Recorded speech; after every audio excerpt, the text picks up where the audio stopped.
and this is Tea and Tell. This is this is the crash. This is the video podcast where I meet with you every morning and we talk about stuff. We drink tea and we talk about things that are related to creativity, our dreams, things that we want to do, all of our multiple passion. We talk about books, and at the end we pull tarot cards or oracle cards for whoever is live joining us in the audience. We'll pick one lucky person, and right now I'm working on manifesting 1,000 followers. So right now I have 2, and eventually I'm sure I'll have more. And at that time, we'll choose randomly who gets to come on the show and have their oracle or tarot read for the day. And but in the meantime, I just read questions that have been submitted by my friends. This morning, I would love to talk about a passion that I've been exploring. And I'm sure I've mentioned this before. I am a writer and I've been working on a television show. I do have a book that I've been working on, but it seems like TV and movie writing are more up my alley, just in the way that I like to write and leaning into my own talents and persuasions. And so I've been working on that, and then working towards, I've been writing a show Bible right now, but I also have a full-time job right now, it's a meaningful job, and I do find satisfaction from it, but it's not in the vein of the kind of things I want to do with my life. And so currently I am searching for another job, and I've decided to start the going down the rabbit hole. I can't, how many times, if I say rabbit hole in every episode, I have a feeling I'm going to end up saying it because I know I said it yesterday,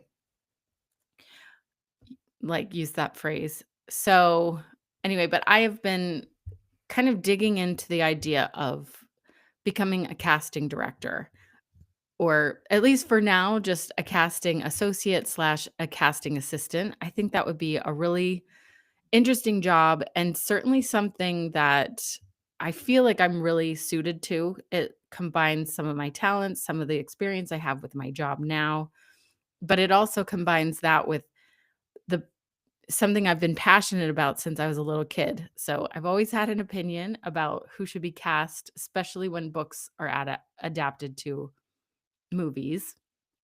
I've always been very opinionated about casting choices, and also I love the idea of like the team building that happens when a casting director is working on building a team. And anyway, so that's something that I'm thinking about. So if anyone knows of anyone who's looking for an assistant to if anyone knows a casting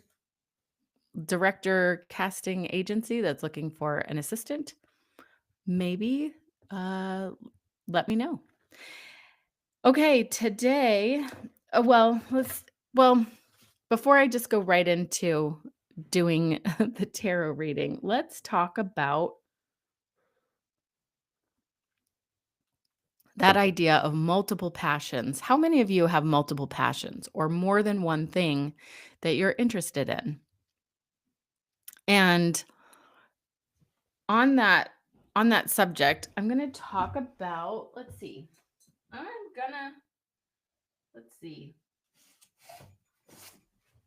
want to talk about Rick Rubin's book, The Creative Act.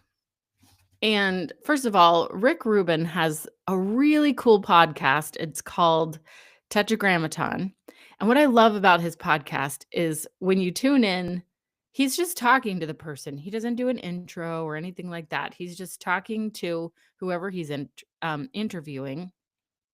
I actually loved the interview that he did with what's his name? Like, oh, I should put this down so you can see my chin. We talked about how important chins are in cinematography. Um,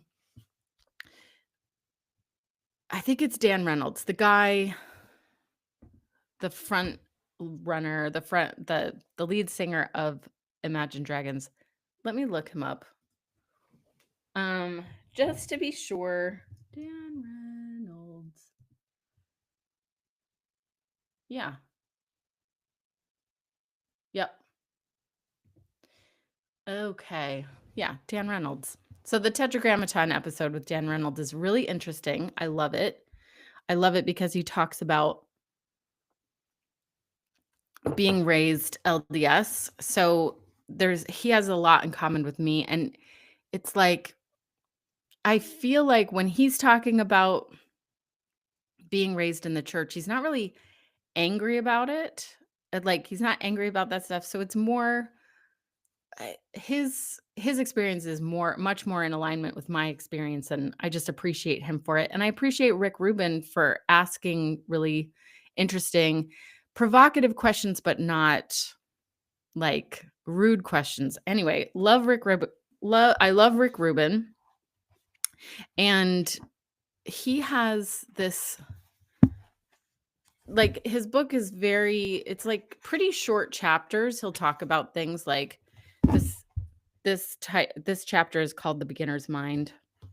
I love that. I love the idea of the beginner's mind. One thing I love watching the special features, and especially I loved when DVDs used to have the commentaries. I mean, I guess they still do, but a lot of them don't spend the money on it as much anymore as they used to. It used to be like a big feature of like the special features used to be a big deal on DVDs, and I miss that. I mean, I think they still do a little bit, but it's not quite the same.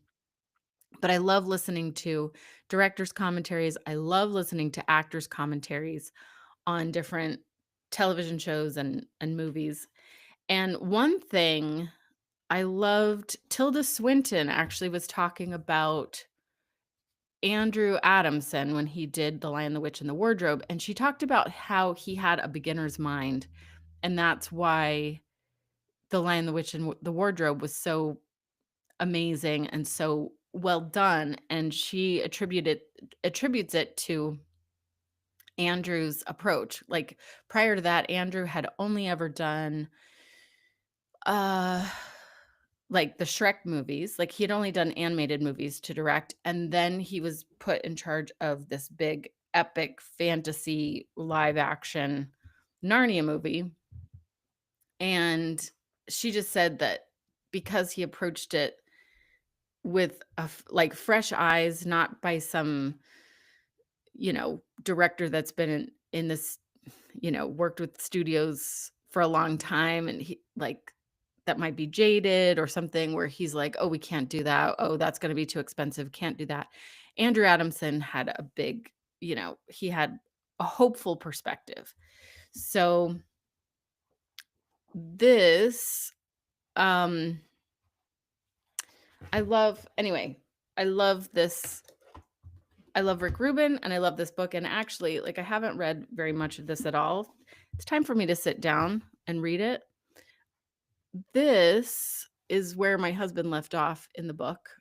So I sort of stole it from him. Matt says that the book is just a great confirmation of stuff he already knows because my husband is very good, very in touch with his creative side, and I love it. So anyway, I'm excited to read this. I think I'm going to take this to my bedside table tonight and have it on my nightstand, and I'm going to be reading through this along with Lord of the Rings, which is what I'm reading right now. Put in the comments what you're reading right now. All right, I'm going to read what he says about collaboration. He says, "Nothing begins with us. The more we pay attention, the more we begin to realize that all the work we ever do is a collaboration. It's a collaboration with the art that's come before you and the art that will come after. It's also a collaboration with the world you're living in. My husband likes to quote this one person, and I don't know who said it, but the the quote is, or the quotation, I can hear my English teacher saying, "It's not a quote, it's a quotation."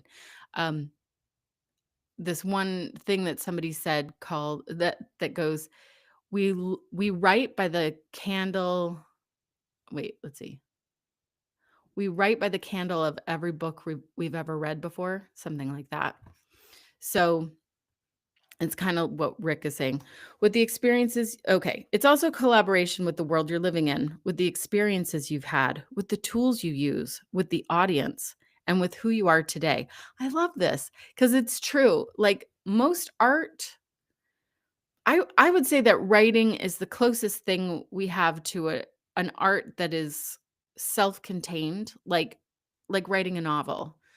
If you're writing a screenplay, that screenplay is not really finished until someone else takes it the rest of the way and turns it into a movie. Otherwise, it's just the beginning. It's just a framework of a story you're trying to tell.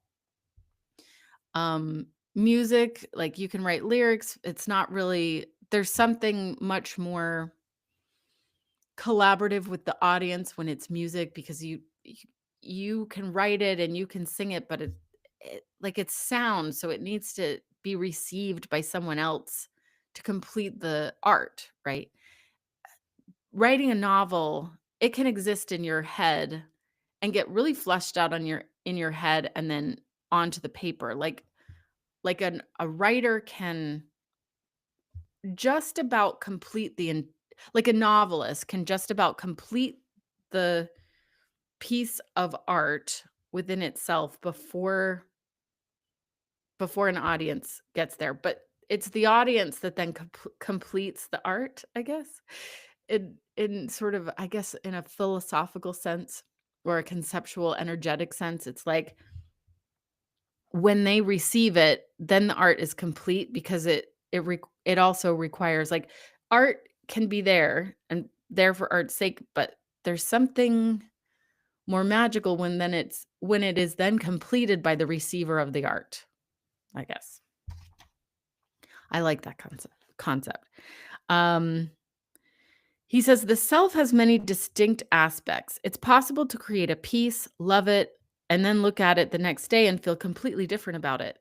The inspired artist aspect of yourself, of not yourself, may be in conflict with the craftsperson aspect. Disappointed that the craftsperson is unable to create the physical embodiment of the inspired artist's vision. This is a common conflict for creators since there is no direct bleh. I'm getting better at reading out loud. Since there is no direct conversion from abstract thought to the material world. Huh. The work is always an interpretation. I gotta practice. I gotta do those actor voice exercises. There are many different hats the artist wears, and creativity is an internal discussion between these aspects of self. The negotiation continues until the selves create the best work they can together. The work itself also wears different hats. You may make a piece and feel you know exactly what it is. Then someone else may experience it and sense they know what it is. And yet, what you see and what they see may be completely different. What's of particular interest about this is that neither one is right and both are right. So I love this. Anyway, this is a really great book. I may have mentioned it before. I don't know if it was on this channel or my other channel or what. It is the book that is being read by the guy in Thunderbolts at the end. You know, the guy, the shadow guy. Shoot, what's his name? Um, we just looked it up. Anyway, the guy that was bad in Thunderbolts, he was good and then bad and then good again. And he's sitting there at the very end, like, I think it's during the post-credit scene, and he's reading this book. It's one of those books, like, it's everywhere, and yet it's also one of those books that, like, if you know, you know. Like, not everybody knows who Rick Rubin is, but once you know who he is, then you're like, "Oh, I love this guy." He's a music producer, and he's really thoughtful and cool, and the best way that I became aware of him was when he did that Beatles, well, it was on Hulu. It was like a Hulu original show, and he was with Paul McCartney, and the two of them went through several of the Beatles songs and, like, listened to the separated tracks of all of it. So they got the original recordings and all the separate tracks and then listened to it together. And when I watched that, first of all, Rick Rubin is super cool and asks a lot of great questions and is super smart.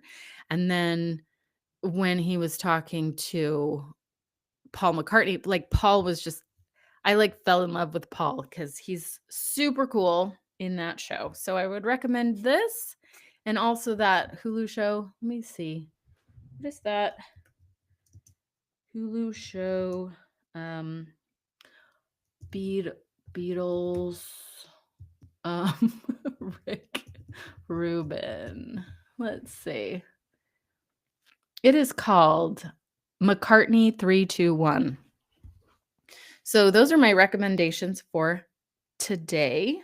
I hope you find inspiration in those. Okay.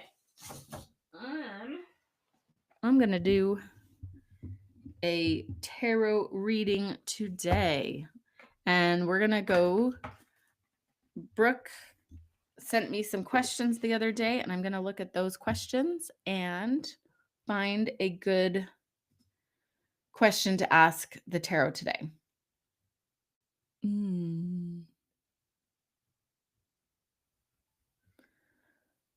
Ooh, I like this question. Where might I be underestimating my own power or influence?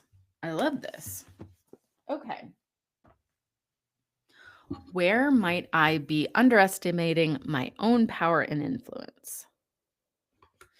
And we were talking about people with multiple passions. I think a lot of people have multiple passions. And like I've said before, I think a lot of writers have a lot of passions. And I think that's what makes them a good writer, because if they're curious about lots of things, it makes them more open to receive insights and perspective, and they'll have more perspective to write from different points of view and create different characters who have different careers, different things that they're into. So I love that.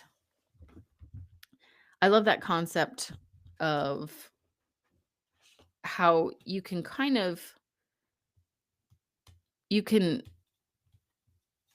as a writer, you can pull all your interests together in one place and then they're all of use. But also, what I love is that you never know what things are going to lead to. Like, for example, Rick Rubin. I mean, I think he has lots of interests. He's interested in music and he's interested in lots of things. And, he's known for being this amazing music producer. And he's also writing a book on creativity. So now, so he's writing and he talks to a lot of people and he has a lot of interest in them. So things can be combined. And just because you have lots of different passions, just look for that umbrella of the thing that's going to, maybe some kind of container where you can pull all your interests together and kind of pool them so that they are under one roof, so to speak. And then just see where it takes you. Just follow your excitement on each one and let your interests sort of be the wind in the sails. Like, you know, there's this idea of tacking. So let's say if you're a sailor, I am not going to explain this right, but basically, what do you do if the wind's going this way and you need to go this way? So there's this concept of tacking where you angle the boat at different angles so that you take advantage of the direction the wind is going, and then you can eventually get to where you're going. And we said this direction, so then you can go in the direction that you want to go. And so if you have lots of passions, if you have multiple passions, then I think it's an exercise in tacking. You let the wind push your sails to a certain place until it kind of peters out, and then you switch to the other interest that's of interest to you, and then you let that take you. Like you ride the momentum of that interest, and then when that kind of peters out, then you ride the momentum of the next interest and the next interest and the next interest. And I think the main important thing is to let go of the resistance that you're doing something wrong. Like, I think that's my biggest thing. When you have multiple interests and you're doing lots of different things, my tendency is to fear what other people are thinking. Like, oh, are they thinking, oh, there Jamie goes again, trying something else? That's weird. But like, what if, I mean, if I knew that that was the best way to go, to just keep doing the different things and letting the wind, you know, let the wind fill the sails on each one and then go to the next one. If I can think of it more as tacking, then it doesn't matter. Like, yes, obviously, it might be a more direct route if I had one thing that I was interested in and just let that carry me. But I'm not like that. And that's okay. And I think having lots of interests makes, it makes for an interesting life, interesting conversations, and it can make for a really full life because you are able to show interest in other people, and I think that it adds to a fuller, richer life when you can do that. And yeah, so that's my thoughts. Just don't be resistant to it.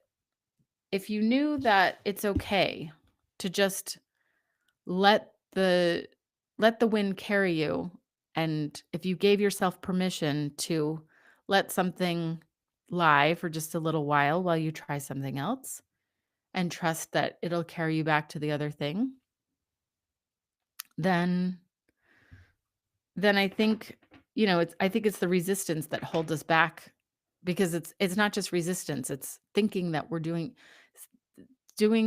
it's thinking that we're somehow failing because we're changing a lot. But I don't think it's a failure at all. I think it just adds to our whole experience in life. Okay. So, back to the question. Where might I be underestimating my own power or influence? Okay. This question is for Brooke and for anyone who's wondering the same thing. And I think it's a great question. Like, it's a great general question for anyone. Like, where am I underestimating myself? That's brilliant. I think we do that all the time because I think the things that come easy for us, we think are not worthy, or we think, I was talking to my therapist yesterday about this idea of going into casting, because I just think it would be cool. And I have, I have a strong interest in it. And I think, well, everybody probably wants to be a casting director. And then I'm like, well, that's possibly not true. I mean, I think the reason I want to is because a lot of the things that I've been doing, a lot of things that I'm good at, it all sort of culminates into one thing that would make me a really good candidate for doing that job. But not everyone is like me. So I think that might be something that, I think we underestimate or undervalue the things that come easily to us. So let's keep that in mind, but let's also keep an open mind while we ask the tarot. Okay. And to put it in a statement of a please show me statement, I'll say, please show me the place where I might be underestimating my own power or influence. Okay, so I'm going to pull it there. And I'm using the Star Maiden Tarot right here. And for present moment, we have 7 of Cups. Isn't that pretty? I enjoy this one. Page of Swords for roots. And Queen of Pentacles for for invitation for next steps. Now, I just had this thought about the tarot and what I love about it for someone who is creative. So, being creative, it's a little bit, I think the reason why tarot may be attractive to people who are creative is because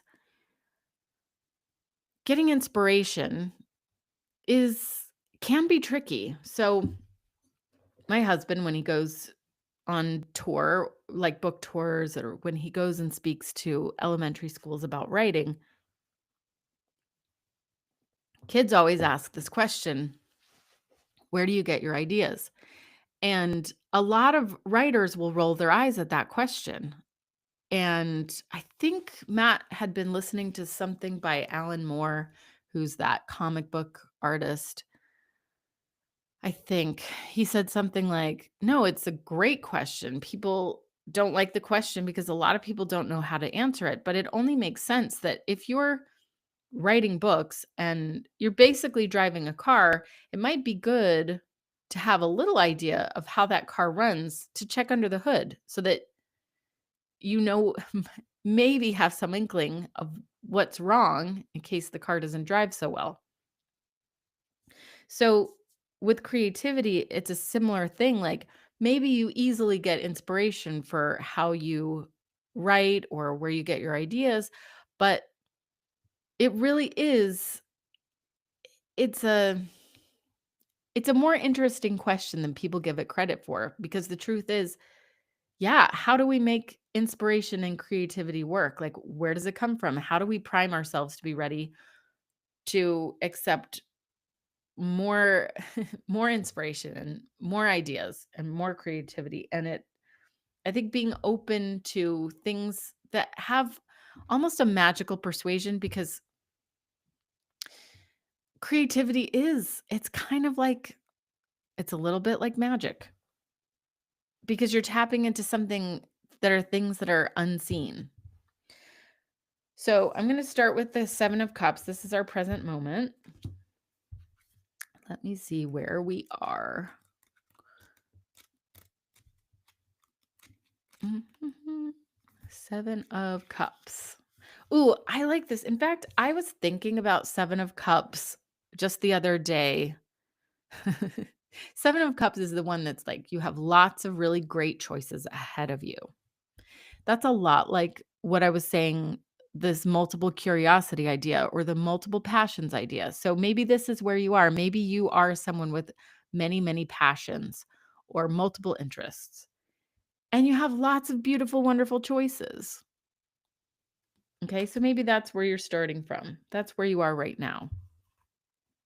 The 7 of Cups indicates that many choices and opportunities are available to you. However, the wisdom of this card is not that everything is what it seems. Listen to your intuition and choose your path wisely. There may also be a lot of possibilities up in the air right now, but which ones are grounded in reality?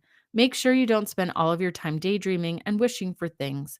It is time to start putting in the work and make them happen, or allow them to happen by working according to the guidance of your inspiration. Always acting, but always acting according to your inspiration.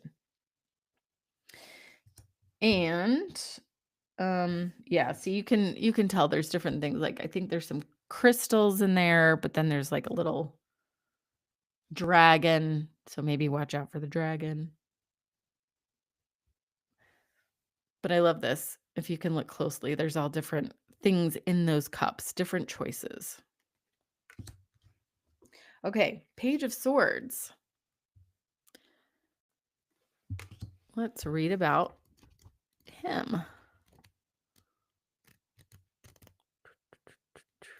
Page of Swords.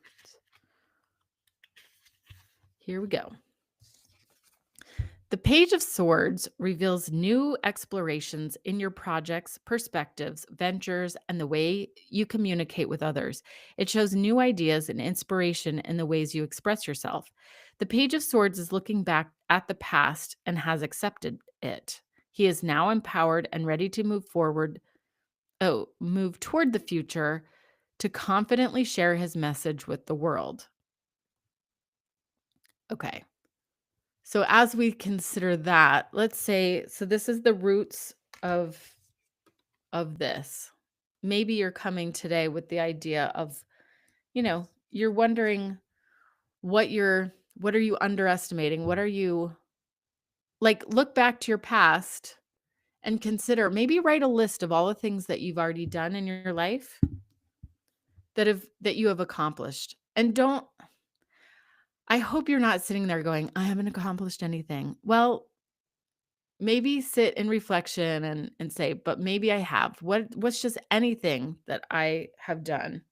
What are some of the things you've seen in your life? What are the special, like maybe you don't feel like you've done much, but maybe you've traveled. Maybe you've seen a lot of the world, or maybe you haven't traveled. Maybe you've read a lot of books. What are the things that you've accumulated in your life that make you who you are today?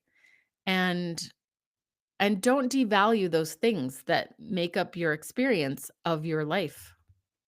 And and be okay with knowing whatever your past was, whether it was an exciting past or a not so exciting past. Remember, you always have the choice.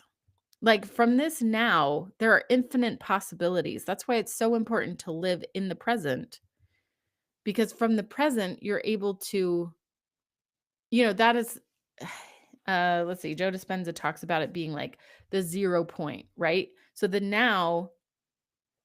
is the now is the place where any other thing is possible. In this now, each now, this now, and this now, and this now, and this now. From this place, you can really choose to be or become anything you want to become. And I know like there are parts inside or a voice that says, "No, that's not possible. I can't do anything for my right now." Really? Is that true? Is that unequivocally true, or is it just your anxiety saying that nothing's possible from this point? But, you know, cosmically, energetically, and in truth,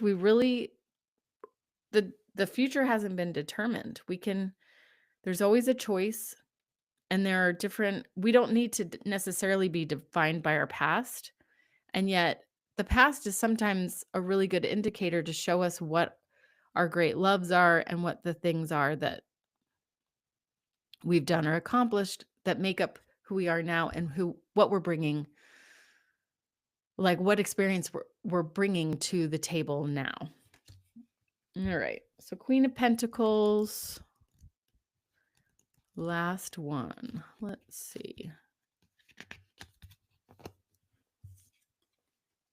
The Queen of Pentacles is a nurturing, loving, and supportive figure with a strong maternal presence and instincts. Just because something is like represented as a female or a male in the tarot doesn't mean it's usually an invitation to look at the energy. And we, gender aside, like there are masculine and feminine energies, and you could have a man with a lot of strong female energy. That's kind of more what we're talking about. It's just words to label and identify kind of an energetic positioning, like an energetic idea, but it doesn't really have to do with the sex of a person at all. So the Queen of Pentacles, okay. Um, Here, we'll go back. The rabbit at her feet symbolizes fertility. She wants nothing more than to care for her loved ones and create a secure environment, but she also, oh, sorry, but she still enjoys the good things in life. There's a perfect balance between your work and home life, and you have created a harmonious life for yourself. This card may be asking you to embody the compassionate and earthly attitude of the Queen of Pentacles in your work and relationships. So for next steps, this is this is an invitation to possibly nurture yourself and nurture those things, those choices. Which choice feels the most exciting to you right now? What feels exciting, and you know, where's the anxiety around the thing that's exciting? Maybe you think something exciting would be, let's say, for example, there's a little glimmer inside of you where you're like, "Oh, I think I wanna be an actress." But then immediately you're like, "Oh, no, I can't be on stage. Oh, no, I'm 47. There's no way I could be an actress right now. It's too late." But maybe that's the thing that's inside you that's bubbling up that feels exciting to you. That's one of these delicious choices that you have before you, but your anxiety is getting in the way.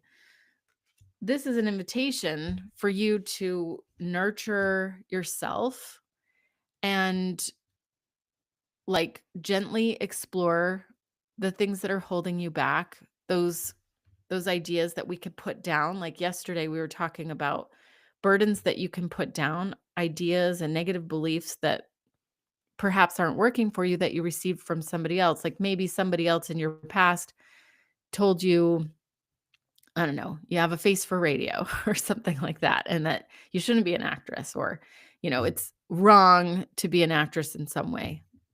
I was certainly told things like that in the environment where I was, where I was exposed to. You know, um, I was told that um certain certain environments were not good environments for somebody that wanted to be a good person. So, if that maybe that's something that you've got going on. Maybe you've got anxieties wrapped up in those ideas. Maybe they're ideas that you could put down because they're not yours. They're heavy because it wasn't your burden to bear. So let's look at that again. So it says that she wants to care for her loved ones. So maybe in the same sense of yesterday where we were talking about internal family systems and nurturing parts of ourselves. So maybe not nurturing the others, but nurturing the parts of ourselves that want to expand and want to do something that they thought heretofore was impossible or too hard or too scary or too wrong. Nurture that part of yourself and love that little person inside of you, so that and love the person you are now so that you can expand into what you're meant to be. And back to the question, to make sure that we've really hit all the points of that question, where might I be underestimating my own power or influence? So,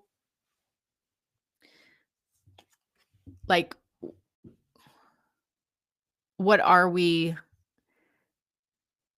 like, where are we selling ourselves short?